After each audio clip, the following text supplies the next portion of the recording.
We need to talk about Lil Nas X and Montero. If you have a problem with Lil Nas X, you're probably the problem.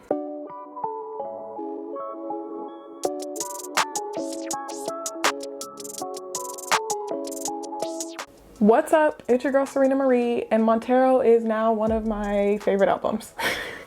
So I was introduced to Lil Nas X, what was it, in 2019 when Old Town Road came out? I can't even remember. Like most of the world, that's how I was introduced to him.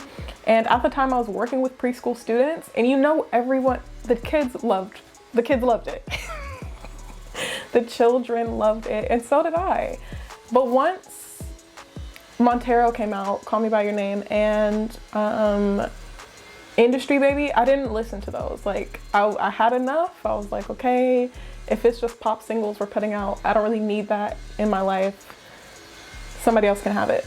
I saw clips of the music video for Montero, Call Me By Your Name, and I saw the grinding on the devil. I heard about the blood in the shoes. Did I care? No.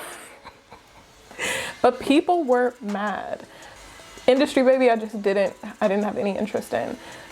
I still hadn't listened to any of his new music when he performed at the BET Awards, which, kissing another man in front of a room full of black people, do you know how bold that is?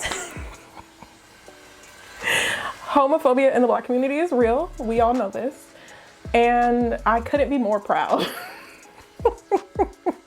I feel like we have to talk about performative lesbianism, for lack of a better word, and the double standard around it. Like, Madonna and Britney Spears and Christina Aguilera can make out with each other on stage, and like, some people did have issue with it, but most people didn't. No one said anything. Normani can striptease on Tiana Taylor and no one cares, but when men do that, it becomes a problem. Conversation for another day. Maybe a conversation from somebody else, because I'm not very versed in those things, but Lil Nas X is not the problem, is all I'm saying. Anyway, as a Christian, I love Lil Nas X. So the album came out, I had no plans of listening to it until some of my favorite people on Twitter were like, yo, these songs are bangers. And I was like, maybe some older people also, like some grown women were like, these songs are great. And so I was like, maybe I'll give it a try. I'll give it a listen. We'll see what happens. And so I did. And I was blown away. What I love most about this album is that it's a mix of so many different genres. Like, it's very pop. It has some R&B.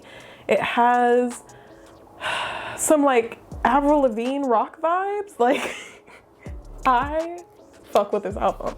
Some of my favorite songs, let me get to them. Okay, That's What I Want, Lost in the Citadel, I don't know what that is, Void, Am I Dreaming, Dead Right Now, and my favorite, Scoop. He's working with some amazing artists on this album. He has Doja Cat featured, which is Scoop, Miley Cyrus, Elton John, and Meg Thee Stallion, as well as the person who is on Industry Baby, Jack Harlow? Don't know his name.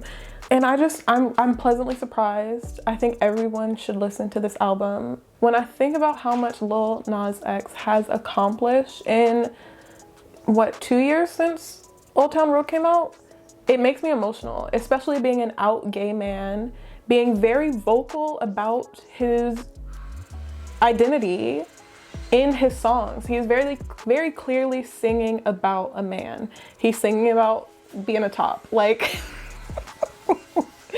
oh God, I'm here for it and I love it and I could not be more proud. I don't know this man, but I'm so proud of what he's doing. It makes me so happy to think about. And so that's my 2 cents on the Montero album. If you're mad, that's your problem. And go stream Montero.